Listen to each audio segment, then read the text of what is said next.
It was an idea waiting to happen. When Luke Baylis and James Miller teamed up to create Sumo Salad 7 years ago, they saw a big trend towards healthier alternatives in the fast food market. Obesity was increasing, and many, especially women, we'll hear, were looking for simple, convenient food that was high on nutrition at a reasonable price, that was good for the waistline too. Sumo Salad hit the mark perfectly, and with the advantage of being early to market, with a robust business model, growth has been impressive. There are now 83 stores in Australia, 2 in New Zealand, 2 in Dubai, and 1 in the UK. Not bad for a couple of guys with a background in IT. Luke Baylis tells us that consistent growth even weathered the global financial crisis, during which Sumo Salad achieved record sales. Now, as the franchise celebrates its 7th birthday, Luke Baylis tells Heather Dawson of Business Essentials how the idea came about for 2 expats living in New York but thinking about home. Well, James and I we're Australian born, and we went over there to work in the IT markets over there, and we just saw a lot of the trends emerging out of the US. Particularly, there was a huge and still is a huge obesity epidemic over there, and it's very similar type of problem to what Australia is incurring at the moment. And we saw a huge shift towards people's eating habits, and the media shifting their attention towards the obesity crisis and diabetes and other sort of health-related issues. And we actually put on quite a bit of weight ourselves over there and thought, well, we've got to come back and shift that. And it was through lack of options, really, that we discovered the business model, and that was 7 years ago now, and it's been launched really successfully. And originally it was very sort of niche and boutique-y in the city, but now it's something that all of Australia can appreciate and enjoy. It's become it's got a lot more mass market acceptance now, which has been fantastic for the business, particularly the economic drivers of the business. So you've seen a real shift towards healthier food in the marketplace? Huge shift. Year on year it just gets bigger and bigger, and just the customers are becoming that much more educated with different things like low GI and organic foods and all these little things that were otherwise just something that the hippies used to talk about. So it's been really good. Well, do you have a clear idea of who the people are that want to come to Sumo Salad? The majority of our market is females that frequent shopping centres, typically an AB type demographic, and then the remaining's males. It's not huge on kids at the moment, but it's a lot of the people that are working in the shopping centres and frequenting the shopping centres at the moment. Well, women then, but what about the proportion of males coming to Sumo Salad? Is that proportion growing? The mix is quite stable. We've done a lot of improvements to our menu by adding more substantial, more hearty salads, more bread-type products, and that's significantly improved our mass market appeal. But it's actually just grown our whole business, and it hasn't actually changed the ratio of men to female, but just sort of exponentially increased our sales. Well, more and more companies are offering a healthier alternative in the fast food market. So how are you managing the competition? We were quite lucky because we had first mover advantage. So we're now at 83 stores, where our closest competition is less than half of that. So we've now got a really good start on our competition, and as we've got more resources, more structure, better economies of scale through our purchasing, and we can provide our franchisees better returns, that shift is starting to increase more and more. You said that the business model for Sumo Salad is extremely robust. In what ways? The business model for Sumo Salad has been really robust in the sense that, coming into this global financial crisis, we weren't quite sure how it was going to go. Everyone was expecting doomsday type thing, whereas we had one of our largest year in sales. We were doing double-digit growth through some of the toughest economic times we've ever seen. So, and then it's consistently year on year just growing, by that 6 to 8%. Even as the economic and conditions are changing, it's just consistently getting better. You've got really strong relationships with your suppliers, I guess. Yeah, that's right.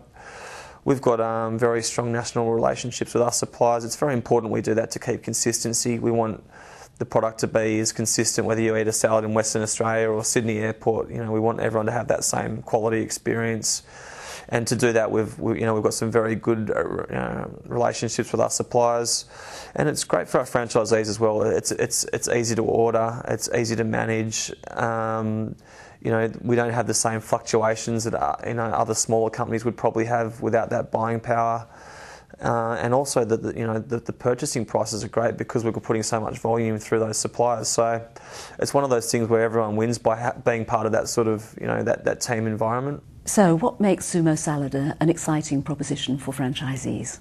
Look, Sumo Salads is very exciting because it's a very young, fun, quirky brand.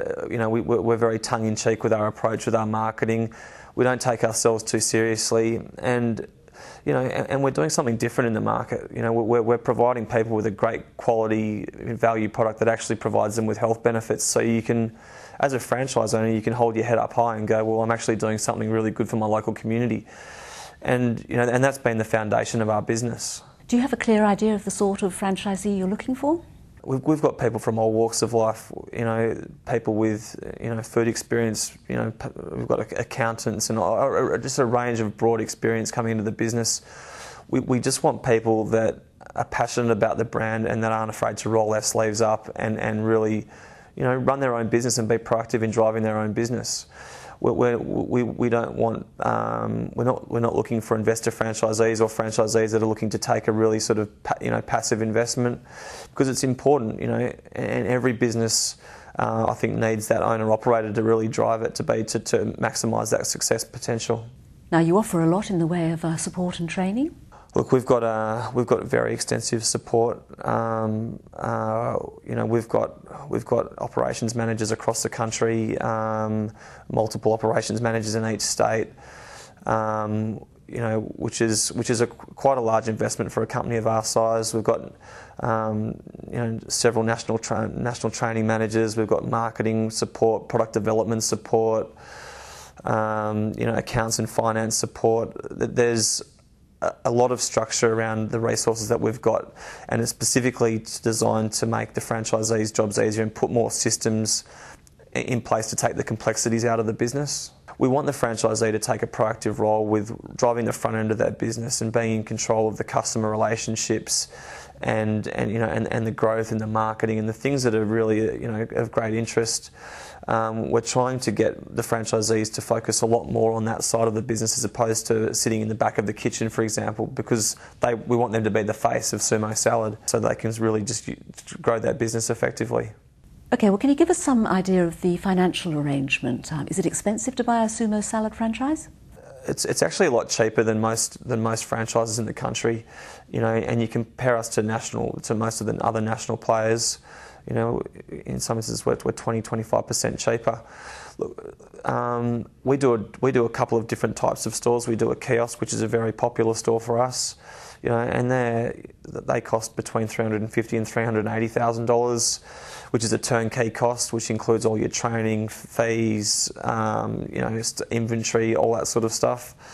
And then for the largest shop footprints, then it goes up to around that $420,000 mark. So still very affordable and still a very strong return on investment. And site location? We do all the site location. We do a lot of the demographical analysis. We take a very proactive role with also making sure that there's a good fit between what the franchisee's expectations are and what our expectations are, so there's no fallouts later on down the track. We're very involved in assessing the opportunity before we enter into it and making sure that it fits for both people. And what's been the feedback from the franchisees that have already come on board?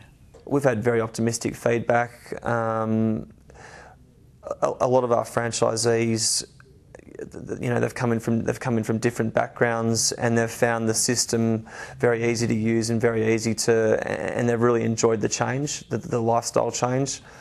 Some of our franchisees are just so passionate about what they're doing and they're so excited to be a part of it that it actually gives us a lot of inspiration. So it's been great.